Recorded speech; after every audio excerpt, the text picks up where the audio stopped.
Hi everyone and welcome to a new interview. Today I'm talking to Ali Ayatollah Rafsanjani regarding whether the double-slit experiment can be used to decipher between different quantum interpretations.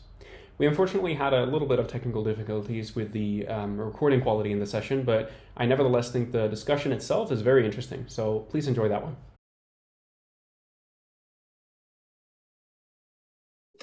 Hi Ali, thanks for joining today. Hi, Nicholas. Thank you for inviting me to your channel. Actually, I'm here to talk to you about our recent works and especially our recent paper titled Can the Double-slit Experiment Distinguish Between Quantum Interpretations, which was part of my Ph.D. thesis. In this paper, we explored the possibility of using one of the most famous and puzzling experiments in physics to test the proposed interpretations and alternative formulations of quantum that try to make sense of quantum world. In fact, the double-slit experiment is one of the very old and famous scientific experiments that has influenced our understanding of nature for more than 2 centuries. During the 17th century, there was a disagreement about the nature of light. Newton believed that light, like physical objects, is composed of particles, while Huygens took an opposite wave approach. Newton's view was widely accepted for around a century until the double-slit experiment conducted by Young in 1801 confirmed the wave-like nature of light. Another fact that this experiment showed us was the wave behavior of particles. It was at the beginning of 20th century that Einstein reintroduced a particle description for light in explaining the photoelectric effect, established one of the main foundations of quantum theory. In 1924, Louis Dubreuil proposed a revolutionary idea in this regard as his PhD thesis. He asked a significant question. If light, traditionally believed to be a wave, can exhibit particle-like behavior, why can't particles such as electron demonstrate wave-like characteristics? In fact, Dubreuil's idea seemed so strange that he could hardly defend it. But Einstein's support led him to get his doctorate, and 5 years later, he won the Nobel Prize.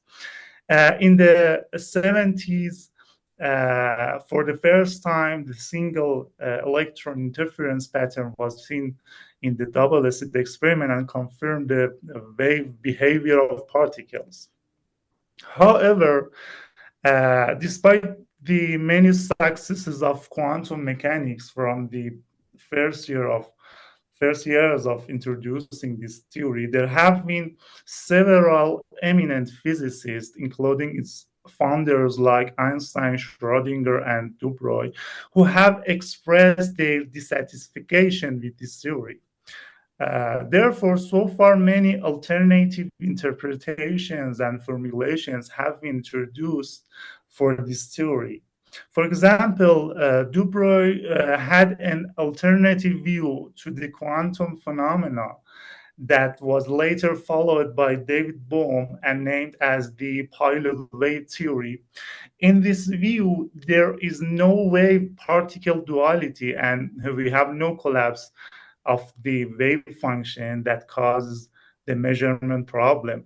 Until now, it has often been thought that these interpretations are more philosophical than practical, and no laboratory distinction can be observed between them and standard quantum theory. So, in our recent work, we try to show that not only this alternative interpretations and formulation can lead to experimentally distinguishable predictions, but also we have predicted a novel phenomenon that could not be predicted in the standard approach, that is the non-local interference in time. We showed that these different predictions can be observed in an unconventional arrangement of the double-slit experiment, which is realizable thanks to the current single atom interferometry. Now let's see what is the matter with quantum mechanics, and is there any problem with its foundations, and how serious are these problems? As I said, the large number of alternative interpretations and theories of quantum mechanics is a confirmation of these claims. Although for decades the majority of physics community was satisfied with this theory, we see that in the last decades, many eminent physicists have criticized the orthodox quantum. I remember 6 years ago when I was starting my Ph.D. in the entrance interview in the physics department, they asked me why I want to work on quantum problems. I said that it seems that there are serious problems in the foundations of quantum theory. One of the well-known faculty members in the quantum information field told me there is nothing wrong with quantum theory, and the GRW theory solves all of the problems. At that time, I didn't know this alternative theory, and I said, okay, I'll study this theory. And in the same year, I emailed Girardi, who was one of the major funders of GRW, and asked him about the quantum problems. Surprisingly, he didn't believe that his theory completely solved quantum problems. After that, I have some correspondence with some of the most famous physicists and asked them about the problems of quantum. And the majority confirmed that there are serious problems in the foundations of quantum theory. Let's continue with the slides and see some interesting opinions of these physicists. Okay, we can trace the origins of this criticism back to Einstein EPR article. At the end of the article, he said, we have shown that the wave function does not provide a complete description of the physical reality. We left open the question whether or not such a description exists. We believe, however, that such a theory is possible. Not until 2005, when Weinberg wrote in Physics Today, did a novelist mount a serious challenge against quantum mechanics. He said Bohr's version of quantum mechanics was deeply flawed, but not for the reason Einstein thought. The real difficulty is that it combines a probabilistic interpretation with deterministic dynamics. After that, Penrose wrote in The Foundations of Physics, quantum mechanics has a basic inconsistency which applies to the very basis of its foundation, of its founding principles. We can think of this as a fundamental conflict between two of very fundamental principles of quantum mechanics, namely linearity and measurement. And finally, Weinberg clearly states the necessity of replacing quantum theory with a more satisfactory one. He said in his quantum textbook, there is no interpretations of quantum that does not have serious flaws. We ought to take seriously the possibility of finding some more satisfactory theory, to which quantum is only a good approximation. After that, I corresponded with other physicists to gather their thought on the matter, a summary of which I would like to share with you. Leonard Susskind replied, your questions are good one, and I am not sure how to answer them, except to say that I am also confused by quantum. First, let me say that I believe that quantum as a tool for analyzing experiment will survive in its current form. No laboratory experiment will disagree with these standard rules, but our interpretations of our rules will change.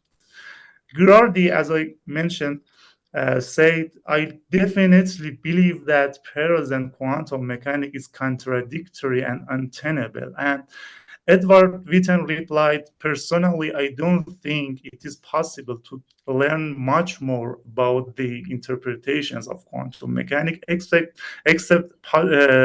possibly in the context of a more complete theory, possibly a theory that takes gravity into account, or possibly if we actually were to observe experimental departure from the quantum mechanics. After that, Kamran Wafa said, I do feel the mysteries of quantum mechanics need a better explanation, and it will not be a simple modification. I have no clear idea where the reformulation will emerge. And Lee Smolin replied, I not only agree with Steven Weinberg, but for my whole career, I've been trying to invent a deeper theory beyond quantum. Then at 2019, Nicholas Gissin replied to me, I know since about 55 years, i.e., since I learned quantum, that it is not a complete theory. Actually, I believe there exists no complete physics theory, but quantum is especially unsatisfactory in that first, it leaves the measurement problem widely open, and second, it claims loudly to be a complete theory. My feeling is that time is terribly poorly understood by today's physics.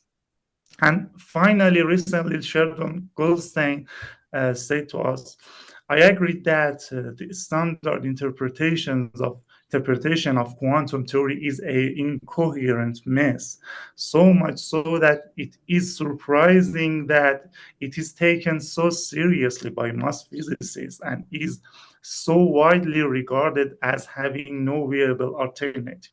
We see that the observation of experimental departure from quantum mechanics can play an important role in the advancement of quantum foundations.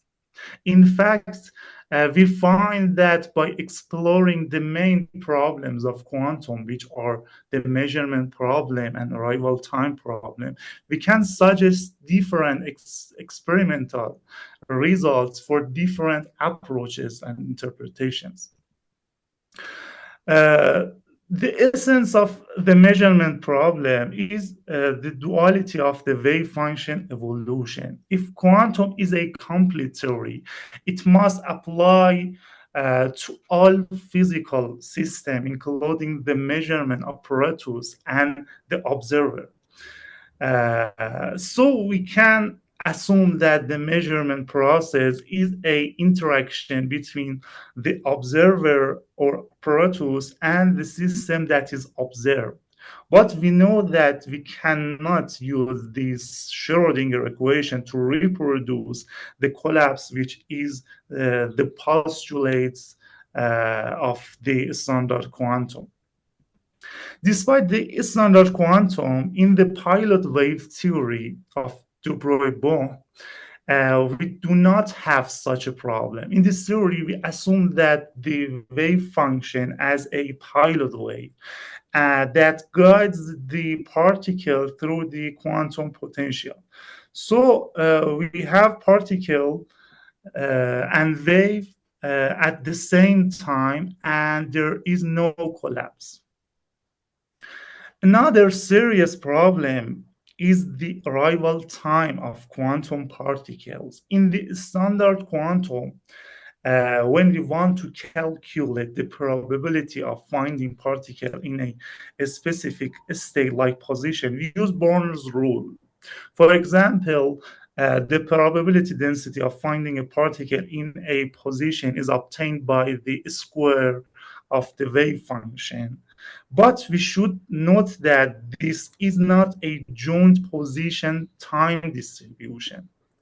In this rule, i.e., Born's rule, it is assumed that the experimenter has a complete control on the collapse time. This means that we have a network of inactive detectors around the whole space. And when we want to observe the state of the system, just turn on the detector and force the wave function to collapse. Hence, in the standard quantum, the probability distribution derived from Born's rule is just a conditional probability distribution, which gives us the probability of finding the particle in a specific spatial interval if the measurement is done at a certain time. However, in real experiments, the setup arrangement is typically different. In the lab, we do not have detectors everywhere, and there is often an array of detectors at a specific surface, which we call detection surface.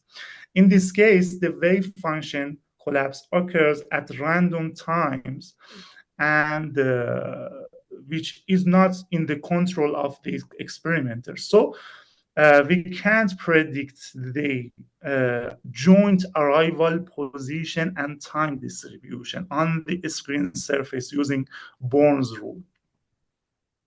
This problem makes it impossible to obtain the cumulative distribution pattern even in the double-slit experiment based on the orthodox quantum. There are several approaches to solving this problem based on different interpretation and formulations of quantum theory.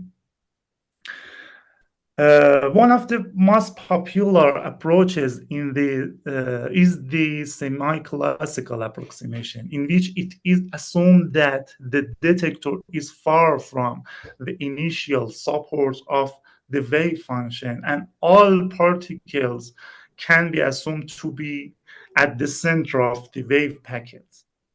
So in the force free case, it is assumed that the particle moves classically and the arrival time distribution can be obtained by the initial momentum distribution. Although the semi-classical approximation is commonly used for analyzing the quantum experiments in the far-field regime, it is not reliable in the near-field regime, which we know that thanks to the current detection technology, this regime is accessible.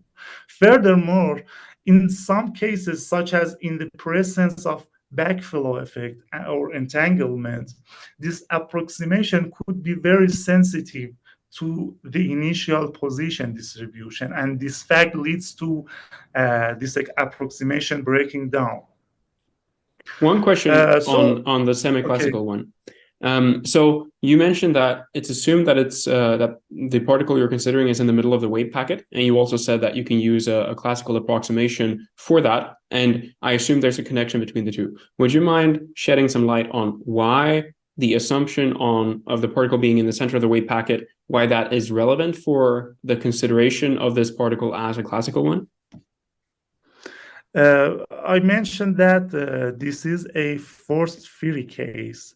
So there is not any external potential So the particle in simple initiative imagination can move along the free particle motion.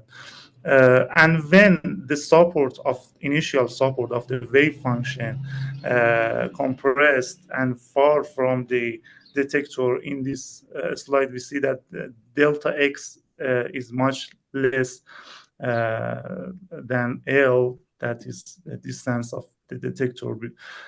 We can approximate this situation by assume that all particles are in the center of the wave packets, and the initial position can be ignored in calculating the arrival time distribution in this case. Mm-hmm. Okay. Let's see what is the backflow effect. This can be more illustrate this question. This effect occurs for a free particle that have no negative momentum in their in its momentum distribution, or in other words, the Fourier transform of the wave function is zero for negative momentum. In this circumstance, we expect that the particles always goes forward, and consequently, so does its probability distribution. However, the probability of finding the position of the particle to the right of some reference point may decrease with time, and this backflow could up to 4%. Recently, this effect was investigated in more detail and published in a Nature Partner journal. This counterintuitive effect clearly shows that uniform motion is not consistent with quantum probability propagation, even in Fourier space. Another approach to solving the arrival time problem could be standard quantization of time parameter and introduce an operator for time as other observables in standard quantum. Although Pauli has shown there is no self-adjoint time operator that satisfies the canonical commutation relation with a Hamiltonian operator bounded from below. However, with some little modification in quantum postulate, the time operator can be effectively defined. The first attempts to investigate the arrival time problem based on the standard rules of quantum theory were made at the beginning of the 60s by Aharonov and Bohm. This approach starts with a symmetric quantization of classical arrival time expression. The resulted time operator is called the Aharonov-Bohm time operator. This operator satisfies the canonical commutation relation with the free Hamiltonian operator. However, it is not a self-adjoint operator, a fact that is in agreement with Pauli's theorem. The origin of this not self-adjointness can be understood as a result of the singularity of this operator at zero momentum. As a result, the eigenstates of this operator are not orthogonal. Nevertheless, they constitute an overcomplete set and provide a positive operator valued measure, or POVM, which are used to define the arrival time distribution. This distribution is also derived by Kudovsky via an axiomatic approach. Also, Rovelli treated the singularity of Aharonov-Bohm arrival time operator by symmetric regularization and obtained the standard arrival time distribution via the standard Bohm tool. Another alternative proposal for arrival time distribution is the perpendicular component of the quantum probability current to the screen surface, which called the quantum flux approach. In fact, there are several attempts to drive this proposal in other quantum interpretations, such decoherent histories interpretations. However, even if the wave function contains only positive momentum, this expression could be negative due to the backflow effect that you mentioned. This property is incompatible with the standard notion of probability. Nevertheless, this problem could be treated from the Bohmian point of view. Using Bohmian trajectories, it can be shown that the negative and positive values of probability current correspond to the particles that reach a screen from the right and left, respectively. In this regard, Levens demonstrates that the arrival time distribution from both sides could be obtained from the absolute value of this expression. In summary, there are three main approaches which we call their predicted arrival distribution intrinsic, because in this approach, the effect of detectors' presence on the wave function evolution before particle detection is not considered. And now I'm going to compare these proposals in a double-slit arrangement. In principle, the results of these approaches are different. However, in most of the experimental situation, the differences are typically slight. And so far as we know, in this situation where differences are significant, none of these proposals have been backed up by experiments in a strict manner. So an experiment Have that there can... been, sorry, just to interrupt there, have there been any suggestions beforehand for how to do this? So I get it, you're outlining a proposal in your paper for how you would be able to experimentally decipher between all these different approaches. Have there been any other suggestions in the past that would, technically speaking, be possible to implement? Or is this a first in your opinion in that regard? Yes, there was an article by Das and Dorr in scientific reports that they compared the results of standard of Bohmian trajectories method with the semi-classical approximation in a spin dynamics of a electron, and show that these two approach could be different, but the standard method is not considered in that paper. And Vona and Dorr that mathematically drive that there can be different results from these approaches, but not an experiment. Recently, in the same year that we published this or paper, there is the paper that in quantum by Makune that they also propose an experiment to distinguish between the standard semi-classical and quantum flux method. So these papers are before us or in the same years of our paper. Mm-hmm. Okay. Okay. So let me show you that our results for the double-slit experiment. At first, we compare the results of these proposals in the usual double-slit experiment with a vertical screen. As you can see, the arrival time distribution for different distances of the screen is plotted, and predictions of all mentioned methods are very close to each other.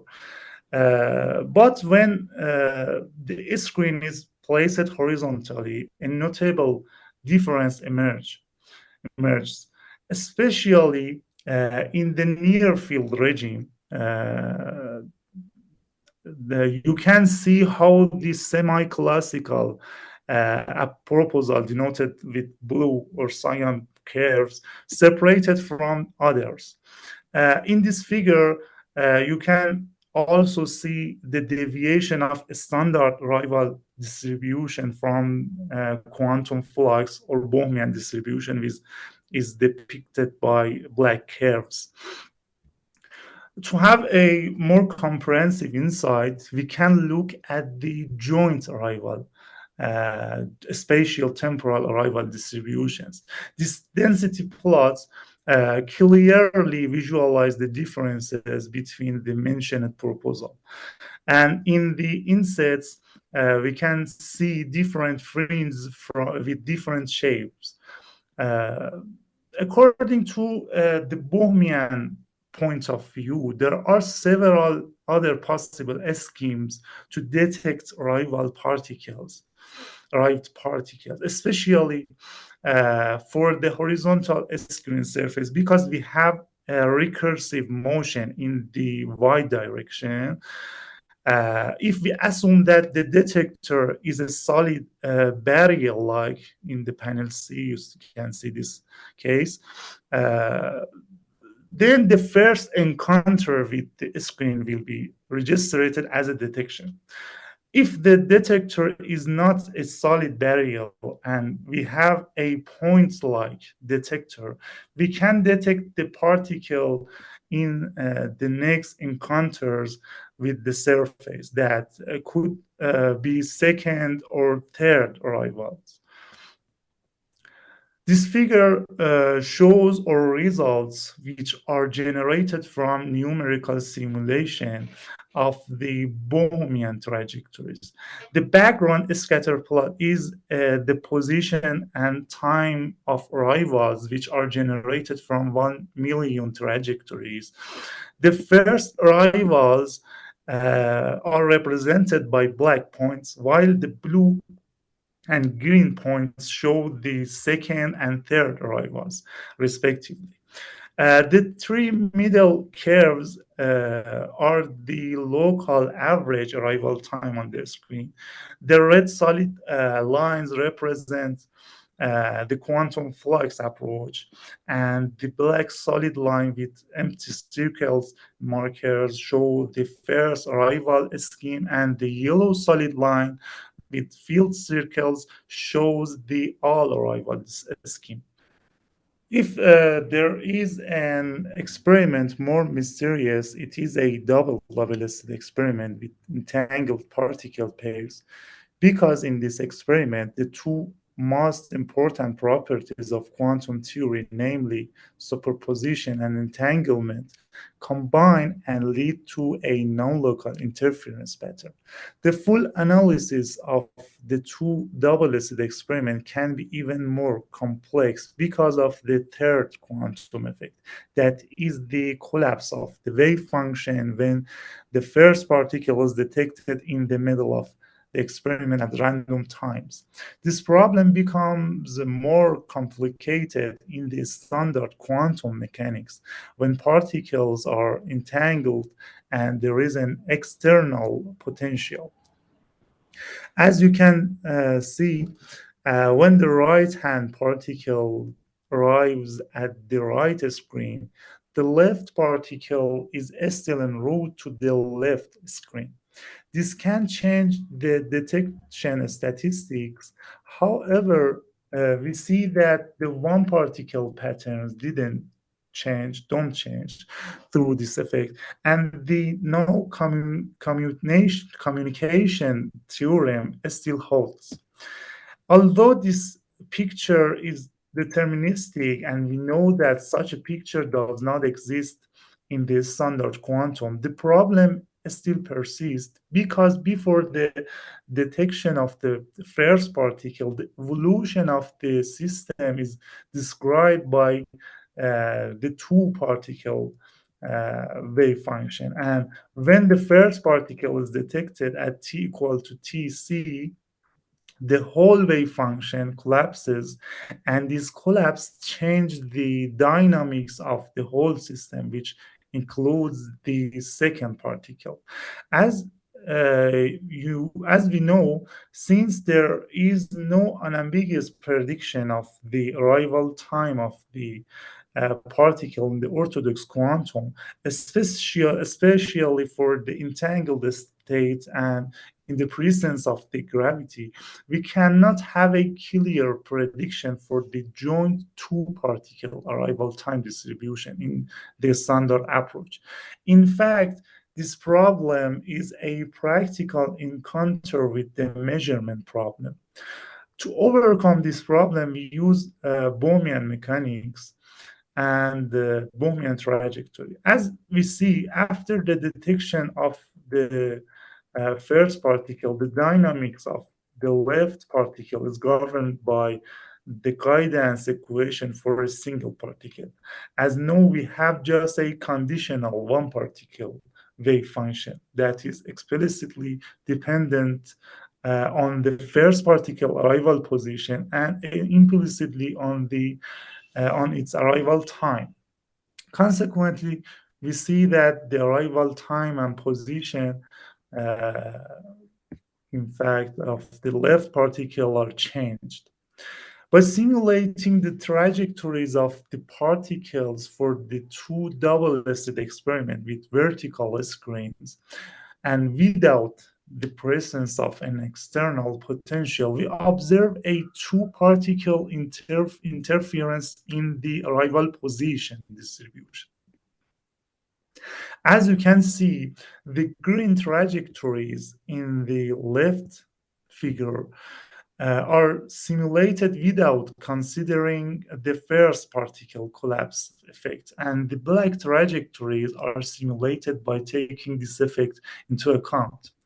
The scatter plots on the right side show the spatial distribution of particles arriving to the left and right screen. In these plots, we assume that the left screen is located at a distance of 1 centimeter from the two slits, and the right screen is located at a distance of 50 centimeters from the two right slits.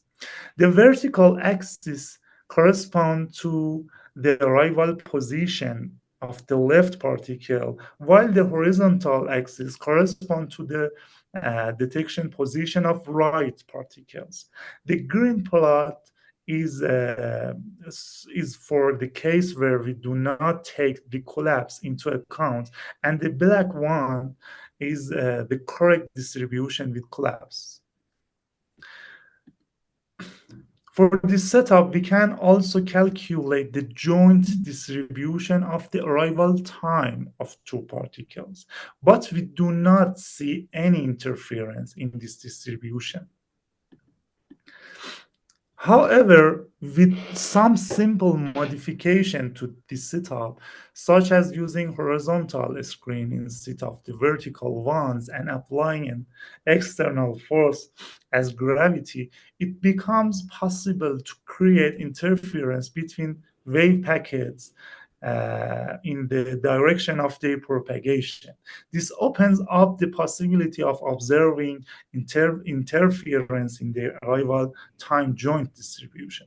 The presence of the gravitational fields adds excitement to the problem, since entangled particles fall freely, allowing for testing of equivalence principle in entangled systems. As you can see in this picture, some of the Bohmian trajectories are plotted for maximally intercorrelated helium atom pairs In this figure, the sign trajectories are plotted without considering the collapse effect, and the black ones are with it. We can see that some of the black trajectories start to deviate from the cyan ones as the screen detect the counterpart particles, and the conditional wave function now guides undetected particles. It is worth noting that the ensemble of trajectories can be experimentally reconstructed using weak measurement techniques, which can be used as a test of these results. But by calculating the joint arrival time distribution of entangled pairs of particles whose initial position are randomly generated by the initial wave function, we observe an interference in the two particle arrival times that has not been predicted or observed so far. As you can see, the joint arrival time distribution and the marginal arrival distribution of right screen are of right screen are plotted for sodium atom pairs for different entanglement levels, which are controlled by eta parameter. In the dark cyan plots, the collapse effect is ignored, and in the black plots, this effect is considered. In this figure, we see that one particle and two particle temporal interference pattern for fixed screen location. As we can see, the visibilities of the joint and marginal distributions have an inverse relation. When the one particle interference visibility is maximal, the two particle interference visibility is minimal, and vice versa. This behavior represents a temporal complementarity between the one particle and two particle interference visibilities of the arrival time pattern. We numerically study this complementary relation for arrival time interference patterns. In this regard, the visibilities of arrival time interference patterns for the case represented in the previous slide are shown in this figure. The one particle visibility is shown with blue squares. The two particle visibility is shown with black diamonds, and the sum of their squares is shown with gray circles. As we can see, the one particle and two particle visibilities have opposite behavior, and the sum of their squares satisfy the mentioned complementary relation. We have also calculated the entanglement entropy as a function of eta, which is a measure of the degree of quantum entanglement between two particles, and it's given by the one particle reduced density matrix. As we can see, this quantity has a very similar behavior with two particle visibility, which leads us to propose the two particle visibility as an entanglement witness. So we hope that these experiments will be carried out soon and enrich our knowledge of quantum foundations. Thank you for your attention. Mm-hmm. Thank you very much for the presentation. When it comes to actually conducting these experiments, would you mind elaborating a little bit on what would actually be required, both in terms of technological advances, if any, and then also in terms of financial investments? How big of an investment would it be to actually carry this out in case we already have the technology at disposal? Yes, we believe that the technology that we need to conduct this experiment is already exist. For example, in College of London, the highly lab has a similar configuration for detecting arrival trajectories and particle trajectories by Beck measurement, that the same facilities are required for conducting this experiment. So I believe that it could be conducted as soon as possible by some groups that have same configuration and facilities in their laboratory. Mm-hmm. In terms of measurement equipment, let's say, are there particular constraints when it comes to measuring these things that make it harder to do so than, for example, the traditional double slit experiment? Do you need to have, for example, higher No, sampling rates of your measurement devices or anything like no, that? no. As we see in the slides, the time resolution and position resolution of detection, this pattern, are in microsecond and micrometer. That is very feasible in the present laboratories. Mm-hmm. Okay. Okay. Very good. So then let's hope for a rapid implementation soon. From my perspective, I really Absolutely. appreciate the presentation. I don't have further questions on, let's say, implementation or these things. So if there are any concluding remarks that you would like to highlight just to the wider industry, please feel free to do so. Otherwise, I think we can close the discussion. Sure, sure. Thank you again for inviting me.